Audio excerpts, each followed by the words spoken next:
Joined on the phone by the University of Kentucky basketball coach, John Calipari. Coach, how are you, sir? Matt, I'm doing good. How's things going? Everything's great. You've gotten now a few weeks with your team in practice. I think a lot of people would like to hear how's it going and where do you think they are here about a week before the game start? We stink.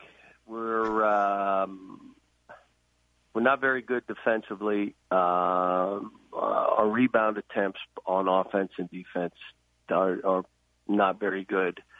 Our conditioning, we had 3 guys cramp up, suspect. We're okay shooting the ball, no consistency. We don't see gaps. Other than that, I think things are going good. When I hear you say that, I guess it all is sort of relative because you coach these young teams every year. Where are they kind of relative to where your teams normally are at this point? You don't have the rearview mirror. You never look back when you're coaching. All you remember is the last month of the season. What I did was after the scrimmage, I showed them the tape. I was going to practice twice, and I said, we can't. We have to spend as much time as we need to watching this tape. And I was very direct to every player in there, and would show the tape and then show it again so their teammates could get the gist of what I was saying to that individual player. Then we went and practiced, and then we came back, and I showed them the tape of the end of last year, the clips of us defensively. And I want to tell you, we were pretty good defensively. We swarmed. We played the ball. We looked like we had 6 guys on the floor at times. Derek was probably our weakest defender, but when you watched him, he tried. He was in a stance. He was trying. And I said, that's the picture we want to have in our minds. I put it on each of the guys' iPads. You go back and refer to that so you can understand where we're trying to get to. We stay in a stance the entire possession until they score or we get that ball. And I told them, early in the season, though, we lost to Kansas at home. We lost to UCLA at home. We weren't real good early, but when the guys realized that they had to change and we changed, we became a team that should have played North Carolina the last game of the year to see who was going to win the national title. And is defense usually the part that comes later because guys don't play it as much in high school? That and the fact that I don't do much defense in the summer or prior to the school year starting because our season's too long. It's 7 months. And we're not going to work on defensive slides and defensive drills in the summer. I want them to enjoy playing basketball. There's going to be a part of this they're not going to enjoy, and when we get to that, you talk about, look, this is not fun for any player, but when the players that want to advance, they learn to enjoy this process and learn to enjoy creating new habits, those are the guys that advance. The other guys are delusional. I can play like I want to play and be good. What got most of the guys here and impressed people is not what's going to get them to the next level. And so it's about creating new habits. Now, right now, my total focus, 90% of practice is going to be defense, which means offensively, dribble drive, some pick and roll, and post up a little bit. That's what we have. We have one out-of-bounds play. We have a couple things we do against zone. I'm not worried about it. I'll be honest. I mean, until we get this defense right, none of that matters. When we get the defense right, then nothing else really matters. We'll be fine. And so, when we practiced the other day, I'm getting Quad A to dribble less. I don't want you to bounce. One time on the tape, you dribbled 13 times. We counted each one. 1, 2, 3, 4, 5, 13, and then you shot it. Not happening here, son. Then there was Shea, passed up jumpers. Next practice, you pass up one jump shot, we're running. The ball stops, we run. So I'm demanding certain things out of certain guys. Wenyan, everybody had to see, is so much better, but he's trying to do a little bit too much. Why? You can't be worried about, I got to be this, don't stop. Just be the best version of you. You're so much better than you were a year ago. But this is going to be truly a process. This will be more than any year I've coached here, a process. I like the team. They've got great attitudes. There's no back and forth. It's me knowing that, holy cow, we got a ways to go here. This is not, if you think we're okay, we're done. You got to know that we're not even close to where we need to be. Hamidou Diallo said at the SEC Media Day that you have fallen in love with zone this year. I have a hard time believing that. Is that true? No. And for everybody listening out there, zone, the problem I have with it is no one's responsible for a man. I need to know when someone scores, whose fault is that? Who's coming out? We're trying to shut out people. We're not trying to – we don't want them to score a basket. We're not in that mentality right now, but that's where we want to get to. Second thing, when they leave us, how much zone are they going to play? None. Right. I mean, so am I just trying to win college games? Now, to say that I may use the zone more this year than I have in the past, I might, but I might not. If I don't have to, why would you play zone? I mean, if you have to surrender and play some zone, okay, maybe I would. But we'll have to see.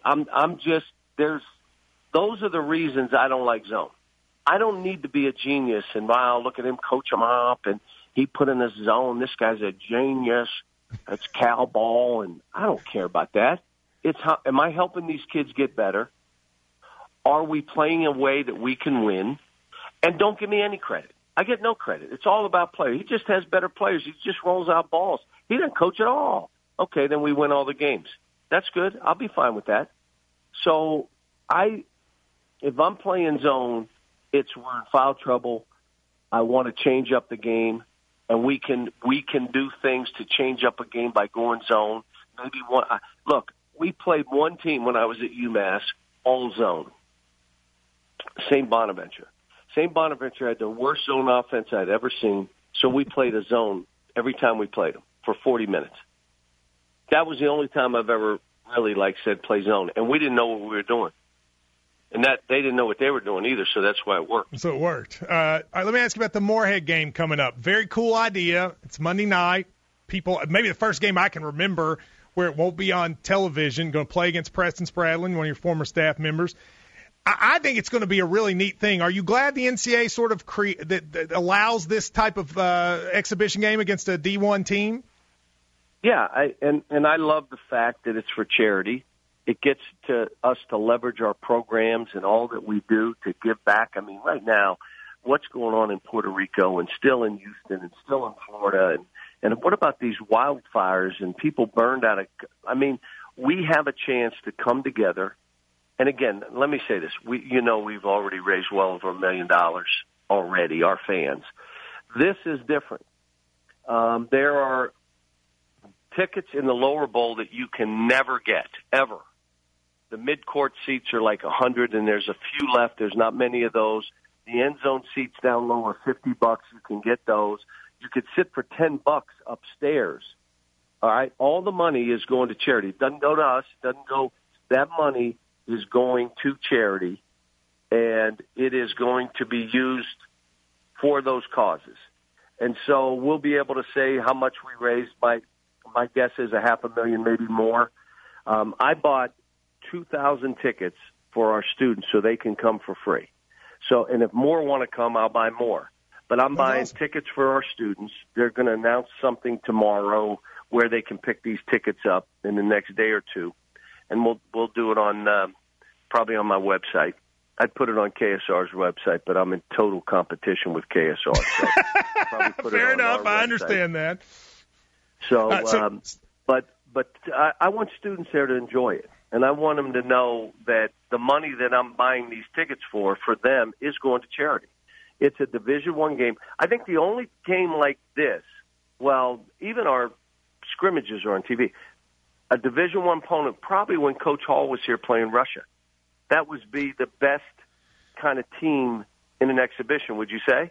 Yeah, I mean, when they were on probation, they'd play on delay. But I think this is probably – you probably have to go back to the Russian to even see an exhibition game against a D1 team. I mean, just doing that's got to be an advantage for you guys, right?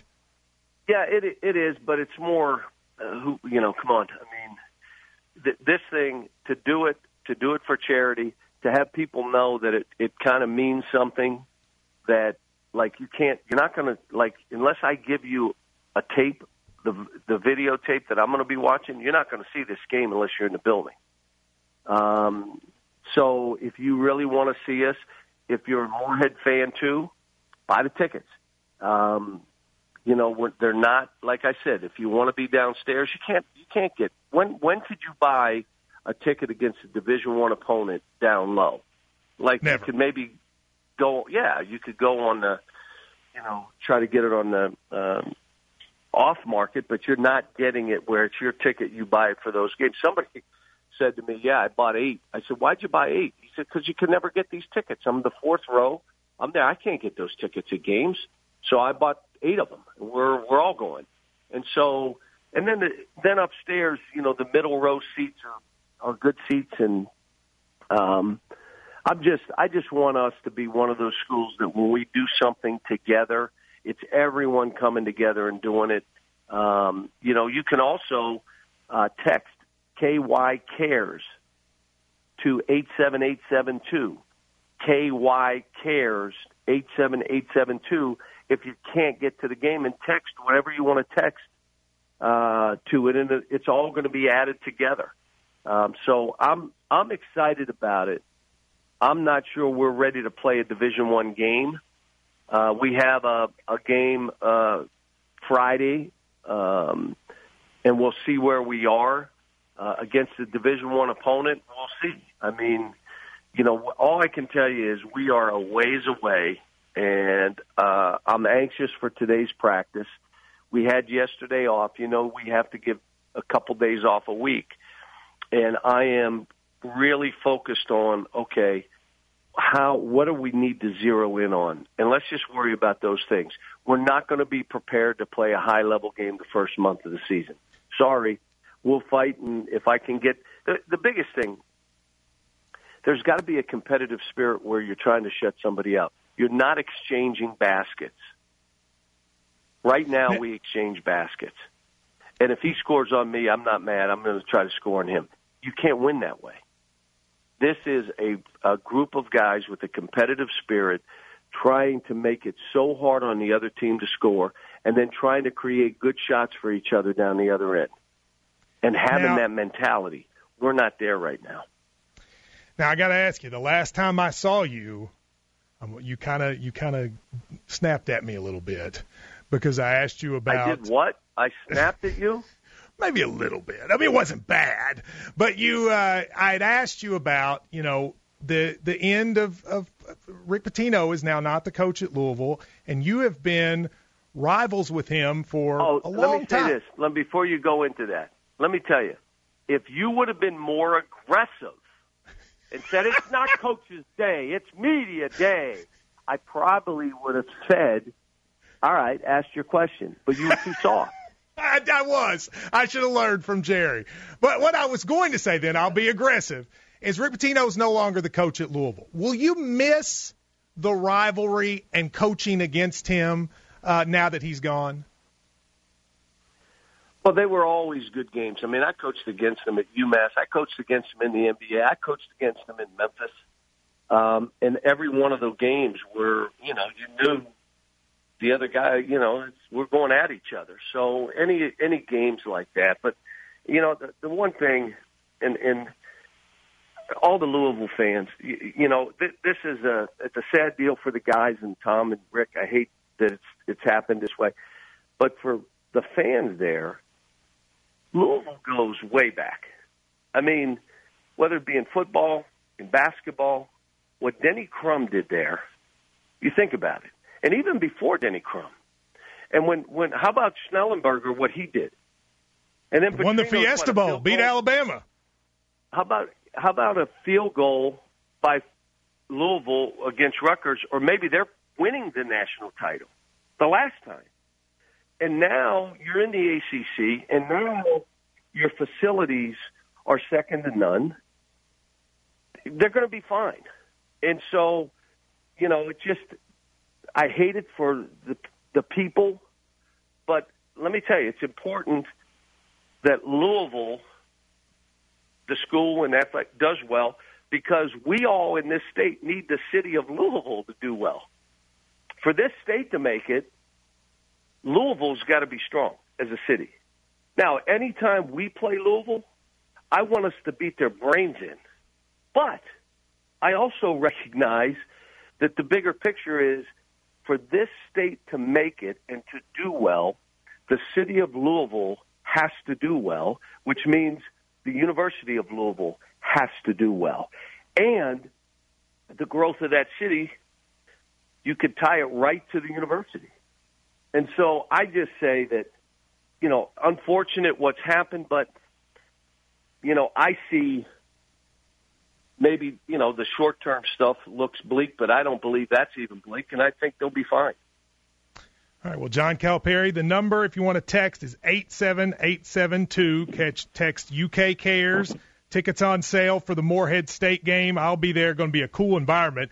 There's going to be the fans will be loud for that one, don't you think, Ryan? Because there'll be a different set of fans probably That's in right. there as Get well. a chance to get lower in a seat. And that'll be awesome. John Calipari, thank you very much. See you guys.